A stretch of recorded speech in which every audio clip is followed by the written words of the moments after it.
Hola y bienvenidos al canal. Hoy os voy a analizar Intel Corporation.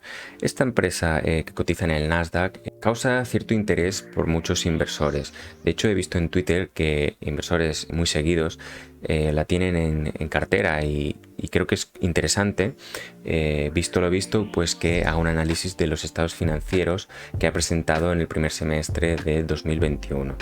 Para ponerse un poquito en situación, la empresa está pasando por una época en la cual hay mucho pesimismo alrededor de ella. Fijaros en esta gráfica, pues la evolución de la cotización de Intel frente a Nvidia, la de color rojo, y AMD, la de color verde. Vemos pues cómo se han desarrollado de formas totalmente distintas. Mientras que Intel ha crecido, pero no lo ha hecho tanto como sus competidores, las demás se han revalorizado a niveles astronómicos. Es increíble lo que ha llegado a subir en unos 5 años AMD y Nvidia. Bien, ya estamos en la cuenta de resultados de Intel. Lo primero que observamos, vemos que las ventas caen. Se mantienen planas pero disminuyen levemente. Además vemos como el coste de ventas aumenta. Esto va a provocar que el margen bruto disminuya. Sin embargo, hay que tener en consideración que estamos hablando de un margen del 56-57%. Es un margen muy elevado y lo que demuestra, en mi modo de ver, una gran fortaleza en cuanto a instalar precios. Es decir, tienen power pricing, tienen capacidad de establecer los precios y si esto no fuese así no serían capaces de mantener un margen tan elevado. Además, se aprovecha de economías de escala, lo que le da una cierta ventaja competitiva. Si seguimos adelante, vemos cómo el gasto de I+D ha aumentado respecto al año anterior, cerca de un 10%, y en 2019 ya venía de estas cifras más o menos, pero ahora mismo significan un 18,66% de las ventas. Es un tanto por ciento muy elevado. Nos da un claro indicio de que Intel es una empresa que apuesta claramente por el I+D en el desarrollo de nuevas tecnologías, nuevos productos, y que no lo está activando, lo está llevando todo a gasto. Activar me refiero a que en el estado de flujos de efectivo viésemos como ha invertido, por ejemplo, 7.000, que de hecho lo hace, ya lo analizaremos, y en vez de llevarlo a activo, activarlo en un activo intangible, por ejemplo, lo cogen y lo llevan a gasto, lo cual 7.000 millones, como vemos aquí, dejamos de ganar, pero porque se ha llevado a gasto. Esto es interesante y habría que ver, claro, si se están invirtiendo bien estos 7.000 millones. Eso ya aquí no lo puedo ver, pero si no se desarrollan nuevas tecnologías, nuevos productos, pues posiblemente estuviéramos hablando de un mal gasto. Pero aquí no voy a entrar en detalle en esto. Yo considero que la empresa está haciendo bien y que está desarrollando nuevos productos. Un punto negativo que vamos a ver ahora a continuación, que os lo voy a marcar en un rectángulo, son los gastos de reestructuración. Esto no me gusta nada, la verdad. En términos relativos, si lo comparamos con las ventas, no es tanto. Lo que pasa es que una empresa como Intel, que está compitiendo, sus ventas están decayendo o manteniéndose planas, que tenga este tipo de gastos, al final son 2.500 millones que hemos dejado de ganar, y de hecho lo vamos a ver aquí. Vemos como al final nuestro beneficio neto acaba decayendo. ¿Esto es bueno, malo? Bueno, teniendo en cuenta que puede ser que ayude. Es decir, si realmente son áreas de negocio que, por ejemplo, han tenido que despedir a gente, lamentándolo mucho, pues si era una rama de negocio que estaba causando que los costes se disparen o que no sean los adecuados o que no ofrezcan una rentabilidad atractiva, pues mira, estos ajustes tienen que llegar. Pero yo ya he visto en otros resultados que ha presentado que están. Con lo cual, si tú eres inversor de Intel, tienes que considerar que de tanto en tanto haya estos reajustes, y sobre todo si Intel adquiere nuevas compañías como forma de crecimiento inorgánico, pues las va a consolidar y va a acabar reajustando y va a crear este tipo de gastos que pues acaban mermando un poco los beneficios de la empresa. Si seguimos adelante, pues Gain and Losses on Equity Investment, los beneficios de empresas contabilizadas por el método de equidad. Vemos que son 663, estas se incrementan mucho respecto al año anterior, es una buena noticia, pero de nuevo, 600 millones que no son cash generado por la empresa, son los beneficios de las empresas que nosotros estamos participados y estamos obligados a consolidar. Por lo tanto, nos obligan a tenerlas en cuenta en la cuenta de resultados. Por otro lado, y también nos vamos a fijar en los impuestos. En este caso, en los intereses no voy a comentar nada porque prefiero hacerlo cuando presentan los resultados o los estados financieros anuales. Y luego los impuestos, que no veo gran anomalía, pero son relativamente bajos, son un 12,73% respecto a los ingresos antes de impuestos. Es bajo, pero en Estados Unidos ahora mismo no sé si están entre el 15 o el 20%, con lo cual nada que decir. Además tienen una ingeniería fiscal muy potente que les permite pues tener estos pagos de impuestos tan atractivos.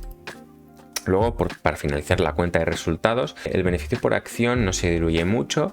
Luego vamos a ver cómo la empresa pues remunera a los empleados con acciones, y que eso pues no es un riesgo. Ya vemos aquí que se diluye muy poco el beneficio por acción de la empresa si tenemos en cuenta pues stock options y todo este tipo de productos financieros que acaban haciendo pequeñas ampliaciones de capital y que en algunas empresas deberíamos tener en consideración. El siguiente estado financiero que quiero comentar es el balance. Vamos a analizar un poquito la posición de liquidez de la empresa. Actualmente vemos que tiene 1.700 millones de dólares en efectivo. La posición de efectivo decae frente al año anterior. Vemos como tenemos inversiones a corto plazo y trading assets, que son productos financieros a corto plazo. De hecho, está ordenado esto de más líquido a menos líquido. Por lo tanto, podríamos considerar que la empresa pues tiene una gran posición de liquidez, casi 25.000 millones de liquidez. Esto pues existen rumores de que la empresa quiere adquirir alguna compañía. Yo no sé si esto es verdad, pero bueno, vemos que la empresa tiene el cash para hacerlo y no sería muy recomendable que lo empleara al 100% para esa adquisición. Pero bueno, está interesante ver que la empresa tiene esta gran posición de liquidez. Nosotros como inversores nos interesa que la empresa tenga liquidez y que sea capaz de hacer frente a sus vencimientos, a sus deudas, a sus proveedores, y que todo siga en funcionamiento. El siguiente punto que quiero comentar es pues ya que estamos analizando el activo corriente, pues tiene un fondo de maniobra aparente positivo, que es activo corriente menos pasivo corriente, y que el fondo de maniobra necesario, que son lo que sí o sí se ha de pagar frente a lo que sí o sí tenemos disponible para pagar, también es positivo, lo cual nos da un escenario muy positivo de tranquilidad y que la empresa tiene capacidad de hacer frente a todas sus deudas.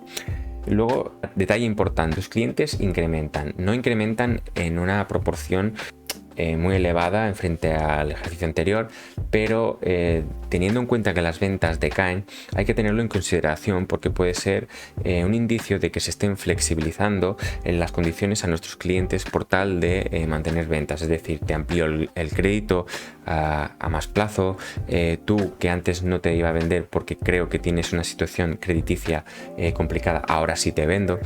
Pues no es alarmante porque es muy poco, la empresa tiene mucha liquidez, pero bueno, hay que seguirle con atención esta partida, a ver cómo se desarrolla Intel y a ver qué es lo que hace frente a esta situación.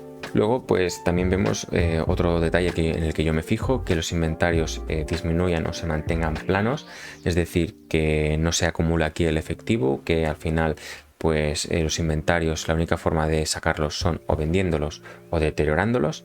Y vamos a analizar pues la planta, propiedad y equipo. Vemos que es un 37,62% del activo. Esto es muy relevante, es una gran proporción en cuanto al activo, y nos da a entender que la empresa pues tiene muchos activos, muchas plantas, muchas fábricas a disposición para seguir generando negocio. Esto por un lado nos va a afectar más que a otras empresas que no tienen tantos activos. En cuanto al tema de amortización, nos fijaremos luego si es una amortización razonable o no. En cuanto al goodwill, el fondo de comercio es el sobreprecio que ha realizado la compañía en cuanto ha hecho adquisiciones, es decir, cuando ha comprado una acción o una empresa, perdón, ha pagado una cantidad la cual a niveles contables ha habido un sobreprecio, una diferencia, o sea, es decir, a nivel contable vale X cantidad, la que hemos pagado es otra, la diferencia es el fondo de comercio y esta tarde o temprano se acaba deteriorando, lo cual yo siempre le presto mucha atención y vemos que es un 31% del patrimonio neto. No es una situación de riesgo, de hecho está muy bien. Seguramente, especialmente si la comparamos con otras empresas que son similares, han llegado a pagar grandes barbaridades por adquirir compañías que o no rentan tanto como ellos esperaban. Y bueno, si tenemos en cuenta los intangibles, son un 22,50% del activo. También es una parte importante, pero no hay que alarmarse porque para mí, a mi modo de ver, está dentro de la normalidad. Atención si acaba comprando una empresa. Vamos a ver cómo emplea esa liquidez, que a veces las empresas con un exceso de liquidez acaban cometiendo grandes barbaridades y acaban empleando mal los recursos cuando estos pues se podrían dedicar a otras cosas. Si acaba adquiriendo esa compañía, como yo he visto en una noticia, veremos aquí un gran baile de números. Sigamos adelante, vemos pues que los proveedores 5.917 millones frente a los 7.460 millones. Este dato no me gusta porque significa que estamos financiando clientes con nuestro dinero. Es decir, mientras nosotros tengamos proveedores de 7.000 millones, si nuestros clientes son de 7.000 millones, tenemos un balance cero, significará que mientras cobramos clientes, pagaremos proveedores. Sin embargo, en este caso nosotros pagamos proveedores y tardamos un poco más en cobrar clientes. No es alarmante porque, de nuevo, es muy poco en términos relativos dentro del activo y del balance, pero es una situación que no acaba gustándome porque las empresas que tienen poder de negociación potente tienen esto invertido, lo tienen totalmente diferente a esta situación. Sigamos adelante. La deuda que mucha gente habla de ella, a diferencia de otras empresas tecnológicas, muchas de ellas no tienen tanta deuda porque se acaban financiando a través de los accionistas mediante ampliaciones de capital. Esta deuda de aquí, ¿por qué la comento? Porque es relativamente grande, es un 22,9% del balance. Sin embargo, no veo que sea preocupante si la comparamos con el patrimonio neto. Esta deuda es interesante de analizar porque es la deuda con coste, la deuda que sí o sí vas a tener que pagar porque el banco no te la perdona. Además que los intereses van a ser cruciales de analizar porque van a acabar mermando nuestro beneficio neto. Finalmente, pues posición sólida del patrimonio neto. El patrimonio neto forma un 55,11% del activo y la empresa está capitalizada. Yo lo considero un punto positivo para la empresa. Finalmente vamos a darle una ojeada a los estados de flujos de efectivo. A grosso modo, ¿qué es lo que ha pasado?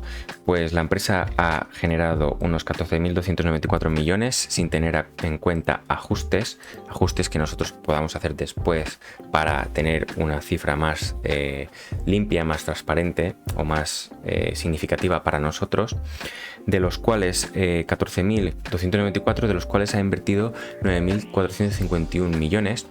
O sea, ha invertido pues en su actividad, en compra de activos, etcétera, y ha devuelto a bancos o accionistas unos 5.962 millones de euros, lo que ha provocado un balance negativo de 1.119 millones. Nuestra caja ha bajado, de hecho esto lo hemos visto en el balance.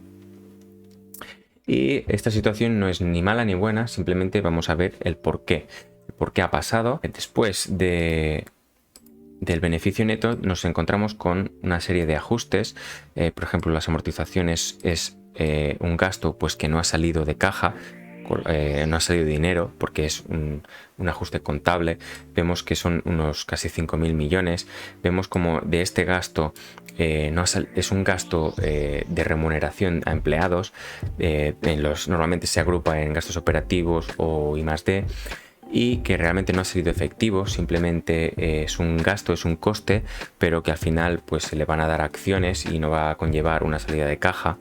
Vemos amortización de intangibles, las ganancias que os comentaba también en la cuenta de resultados, que no son ganancias efectivas, porque no es dinero que ha entrado en nuestra caja, en nuestro banco, por lo tanto también se excluye. Y todo este tipo de variaciones se tienen en consideración y acabamos llegando a la conclusión de que la empresa ha generado unos 14.000 millones frente a los 8.400 millones de beneficio que habíamos dicho inicialmente. Aquí podríamos añadir más ajustes en función de nuestros criterios, podemos ser más optimistas, más pesimistas.